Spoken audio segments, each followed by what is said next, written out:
Kematian Ratu Isabel adalah salah satu cerita paling mengerikan dalam Alkitab, mengajarkan kita tentang pembalasan ilahi terhadap kejahatan. Isabel adalah ratu yang penuh kontroversi di Israel, terkenal karena memperkenalkan penyembahan Baal, membunuh nabi Tuhan, dan menjerumuskan keluarganya ke dalam dosa. Berikut ini adalah kisah lengkapnya berdasarkan Alkitab. Pengaruh dan kejahatan Isabel. Isabel, Ratu Israel, dikenal sebagai wanita jahat yang membawa kehancuran besar kepada bangsa Israel. Dia adalah istri Raja Ahab dan menggunakan kekuasaannya untuk memperkenalkan penyembahan Baal di seluruh negeri. Tindakan Isabel tidak hanya menyimpang dari ajaran Tuhan, tetapi juga menyebabkan kemurtadan dan penyembahan berhala menjadi meluas di Israel. Isabel juga membunuh banyak nabi Tuhan dan menggiring suaminya, Ahab, serta anak-anak mereka untuk melakukan kejahatan. Pengaruh buruknya terhadap kerajaan membuatnya dikenal sebagai tokoh yang sangat jahat dalam sejarah Israel. 1 Raja-Raja 21 ayat 25. Insiden kebun anggur Nabot. Salah satu kejahatan paling mencolok dari Isabel adalah pembunuhan Nabot, seorang pemilik kebun anggur yang terletak berdekatan dengan istana Raja Ahab. Ahab sangat menginginkan kebun anggur tersebut untuk dijadikan kebun sayurnya, tetapi Nabot dengan tegas menolak menjualnya atau menukarnya dengan kebun lain. Kebun anggur itu merupakan warisan keluarganya, dan bagi Nabot, menjualnya berarti mengkhianati warisan nenek moyangnya. Namun penolakan Nabot membuat Ahab sangat kecewa dan merana. Melihat suaminya dalam keadaan putus asa, Isabel dengan kelicikannya merencanakan sebuah skema keji untuk mendapatkan kebun anggur tersebut. Ia menulis surat atas nama raja dan mengirimkannya kepada para pemuka kota tempat Nabot tinggal. Dalam surat tersebut, Isabel memerintahkan agar mereka mengumumkan puasa dan menempatkan Nabot di depan umum, lalu menuduhnya menghujat Tuhan dan raja. Tuduhan palsu ini dirancang untuk memicu kemarahan rakyat dan memastikan bahwa Nabot akan dihukum mati dengan dilempari batu. Rencana jahat Isabel berhasil dengan sempurna.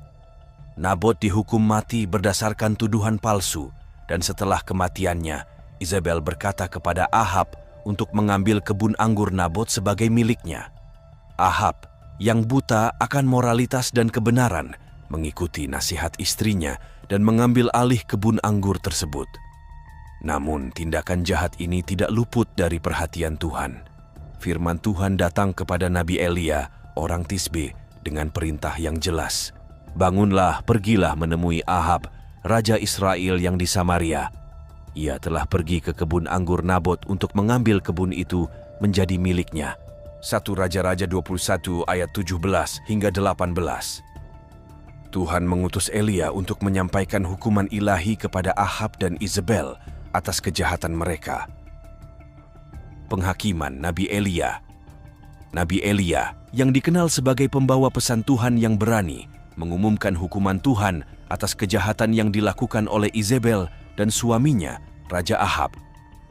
Elia menyampaikan nubuat yang mengerikan sebagai bentuk peringatan dan penghakiman ilahi. Dalam nubuat tersebut, Elia menegaskan bahwa anjing-anjing akan menjilat darah Ahab dan memakan tubuh Isabel, sebuah tanda pembalasan yang tak terhindarkan dari Tuhan. Kejahatan yang dilakukan oleh pasangan ini, termasuk pembunuhan dan perampasan, memicu kemurkaan Tuhan dan menuntut keadilan yang setimpal.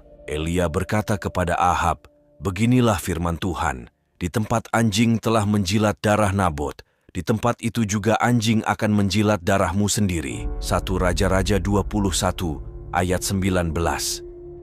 Nubuat ini bukan hanya sebuah ancaman, tetapi juga sebuah pengingat bahwa setiap perbuatan memiliki konsekuensi yang tak terelakkan di bawah hukum Tuhan. Isabel, yang berperan besar dalam menjerumuskan Ahab ke dalam kejahatan, juga tidak luput dari penghakiman. Nabi Elia dengan tegas menubuatkan bahwa tubuh Isabel akan menjadi makanan bagi anjing-anjing di lembah Yizril. Nubuat ini menekankan betapa seriusnya pelanggaran yang dilakukan oleh Isabel dan Ahab, serta ketidakmampuan mereka untuk menghindar dari keadilan Tuhan. Peran Yehu. Dalam pembalasan, Yehu yang diurapi oleh Nabi Elisa adalah instrumen Tuhan untuk melaksanakan hukuman atas keluarga Izebel.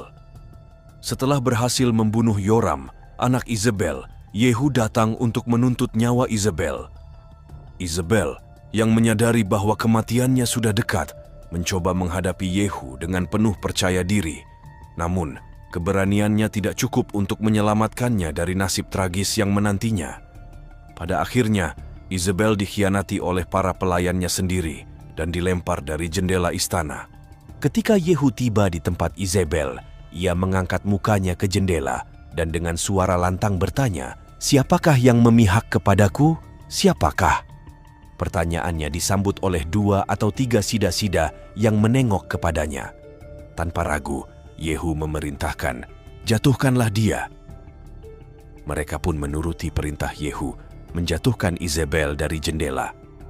Tubuhnya jatuh dengan keras, darahnya terpercik ke dinding dan ke kuda-kuda yang berada di bawah. Lalu tubuhnya terinjak-injak hingga tak bernyawa lagi. Kejadian ini dicatat di dalam 2 Raja-Raja 9, ayat 32 hingga 33. Peristiwa ini memperlihatkan betapa tegas dan kerasnya hukuman bagi mereka yang menentang Tuhan.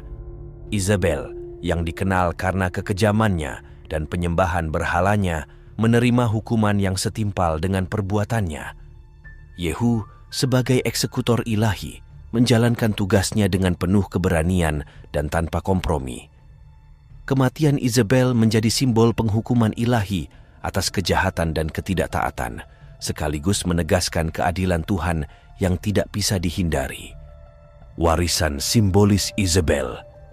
Yehu memutuskan untuk menguburkan Izebel karena rasa hormat, tetapi Tuhan telah menetapkan bahwa tubuhnya akan dimakan anjing. Juga mengenai Izebel, Tuhan telah berfirman, "Anjing akan memakan daging Izebel di tembok Yezreel." 1 Raja-Raja 21 ayat 23. Tubuh Izebel dimakan oleh anjing, hanya menyisakan tengkorak, kaki, dan tangannya yang berfungsi sebagai pengingat akan keindahan duniawi yang cepat berlalu dan penggenapan nubuatan. Kematian Izebel yang mengerikan dengan tubuhnya yang dimakan oleh anjing-anjing meninggalkan warisan simbolis yang kuat tentang pembalasan ilahi. Kisahnya mengingatkan kita akan bahaya dari penyembahan berhala dan konsekuensi berat bagi mereka yang menyesatkan orang lain dari jalan Tuhan. Cerita tentang Izebel, dari pengenalan praktik penyembahan berhala hingga akhir tragisnya, adalah peringatan yang kuat tentang konsekuensi pemberontakan terhadap Tuhan dan kejahatan.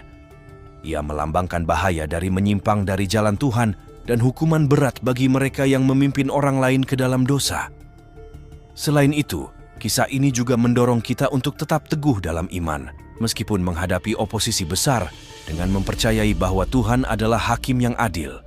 Semoga kisah ini memberikan pelajaran berharga dan memperkuat iman kita dalam menghadapi berbagai tantangan hidup. Tuhan memberkati kita semua.